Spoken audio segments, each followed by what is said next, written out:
ಹುಲಿ ಅಂದ್ರೆ ನಾವು ಸಾಮಾನ್ಯವಾಗಿ ಕಾಡಿನಲ್ಲಿ ಮಾತ್ರ ನೋಡಿರ್ತೀವಿ. ಆದ್ರೆ ಥೈಲ್ಯಾಂಡ್‌ನ ಫುಕೆಟ್‌ನಲ್ಲಿ ನಾನು ಹುಲಿಯನ್ನು ಮುಟ್ಟಿ ಹತ್ತಿರದಿಂದ ನೋಡುವ ಅನುಭವ ಆಯ್ತು. ನಾವು ಟೈಗರ್ ಕಿಂಗ್ಡಮ್ ಫುಕೆಟ್‌ಗೆ ಹೋದಾಗ ಮೊದಲಿಗೆ ಎಕ್ಸೈಟ್‌ಮೆಂಟು ಜಾಸ್ತಿ ಇತ್ತು. ಹುಲಿ ಹತ್ತಿರ ಹೋಗೋ ಅವಕಾಶ ಸಿಗುತ್ತೆ ಅಂದ್ರೆ ಯಾರಿಗ್ ತಾನೇ ಕ್ಯೂರಿಯಾಸಿಟಿ ಮತ್ತೆ ಎಕ್ಸೈಟ್‌ಮೆಂಟ್ ಇರಲ್ಲ. ಇಲ್ಲಿರುವ ಹುಲಿಗಳು ನಮ್ಮ ದೇಶದ ಮೂಲದ ಬೆಂಗಾಲ್ ಟೈಗರ್ಸ್. ನಾನು ಫಸ್ಟ್ ಟೈಮ್ ಹುಲಿ ಹತ್ತಿರ ಹೋದಾಗ ಸ್ವಲ್ಪ ಭಯ ಸಹ ಇತ್ತು. ಸ್ಟಾಫ್ ಇನ್ಸ್ಟ್ರಕ್ಷನ್ ಕೊಡ್ತಾರೆ, ಕಾಮ್ ಆಗಿರ್ಬೇಕು, ಸಡನ್ ಮೂವ್‌ಮೆಂಟ್ ಮಾಡಬಾರ್ದು ಅಂತ. ನಾನು ನಿಧಾನವಾಗಿ ಹತ್ತಿರ ಹೋಗಿ ಟಚ್ ಮಾಡಿದಾಗ ಒಂದು ವಿಭಿನ್ನ ಅನುಭವ. ಹುಲಿ ಕಾಮ್ ಆಗಿದ್ದರೂ ಅದರ ಪವರ್ ಕ್ಲಿಯರ್ಲಿ ಫೀಲ್ ಆಗುತ್ತೆ. ಆದ್ರೆ ಇಲ್ಲಿ ಒಂದು ಇಂಪಾರ್ಟೆಂಟ್ ಪಾಯಿಂಟ್ ಇದೆ. ಹುಲಿ ಅಂದ್ರೆ ವೈಲ್ಡ್ ಅನಿಮಲ್, ಅದರ ನ್ಯಾಚುರಲ್ ಹೆಬಿಟೇಟ್ ಕಾಡು. ಇಂತಹ ಪ್ಲೇಸ್ ನಲ್ಲಿ ನಾವು ಹತ್ತಿರದಿಂದ ನೋಡ್ತೀವಿ ಅಂದ್ರೆ ಅದರ ಹಿಂದೆ ಟ್ರೈನಿಂಗು ಕಂಟ್ರೋಲ್ ಇರುತ್ತದೆ. ಇದು ನೋಡಿದಾದ್ಮೇಲೆ ನನಗೆ ಒಂದು ಥಾಟ್ ಬಂತು. ಅನಿಮಲ್ಸ್ ಅನ್ನ ನಾವು ಹತ್ತಿರದಿಂದ ನೋಡೋದು ಒಂದು ಎಕ್ಸ್ಪೀರಿಯನ್ಸ್ ಆಗ್ಬೋದು, ಆದ್ರೆ ಅವುಗಳಿಗೆ ಫ್ರೀಡಮ್ ಕೂಡ equally important.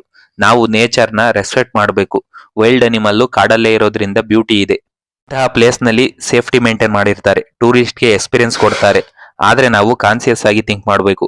Animal well being ಕೂಡ ಇಲ್ಲಿ ಕನ್ಸಿಡರ್ ಮಾಡಬೇಕು. ನನಗೆ ಪರ್ಸನಲಿ ಈ ಎಕ್ಸ್ಪೀರಿಯನ್ಸು ಥ್ರಿಲ್ಲಿಂಗ್ ಆಗಿತ್ತು. ಲೈಫ್ ನಲ್ಲಿ ಒಮ್ಮೆ ಟ್ರೈ ಮಾಡಿದಂತ ಅನುಭವ. ಆದ್ರೆ ಅದೇ ಸಮಯದಲ್ಲಿ ನೇಚರ್ ಬಗ್ಗೆ ರೆಸ್ಪೆಕ್ಟ್ ಕೂಡ ಇನ್ನಷ್ಟು ಹೆಚ್ಚಾಯ್ತು. ನಾವು ಟ್ರಾವೆಲ್ ಮಾಡ್ತಾ ಇದ್ದಾಗ ಎಂಜಾಯ್ ಮಾತ್ರ ಅಲ್ಲ, ಲರ್ನ್ ಕೂಡ ಮಾಡಬೇಕು. ಅನಿಮಲ್ಸ್ ನ ಪ್ರೊಟೆಕ್ಟ್ ಮಾಡೋದು ಕೂಡ ಮತ್ತೆ ನೇಚರ್ ನ ಕಾಪಾಡೋದು ಕೂಡ ನಮ್ಮ ಜವಾಬ್ದಾರಿ. ನಿಮಗೆ ಈ ವಿಡಿಯೋ ಇಷ್ಟ ಆಯ್ತು ಅಂದ್ರೆ ಲೈಕ್ ಮಾಡಿ, ಶೇರ್ ಮಾಡಿ, ಕಮೆಂಟ್ ಮಾಡಿ. ಮುಂದಿನ ವಿಡಿಯೋದಲ್ಲಿ ಇನ್ನೊಂದು ಎಕ್ಸ್ಪೀರಿಯನ್ಸ್ ಶೇರ್ ಮಾಡ್ತೀನಿ, ಫಾಲೋ ಮಾಡ್ಕೊಳ್ಳಿ. ಇಂತಹ ವಿಡಿಯೋಗಳಿಗಾಗಿ ನಮ್ಮ ಪ್ರಕೃತಿ ಪ್ರಾಣಿಗ ಯೂಟ್ಯೂಬ್ ಚಾನಲ್ ಅನ್ನು ಸಬ್ಸ್ಕ್ರೈಬ್ ಮಾಡಿ. ಲಿಂಕು ಬಯೋದಲ್ಲಿದೆ.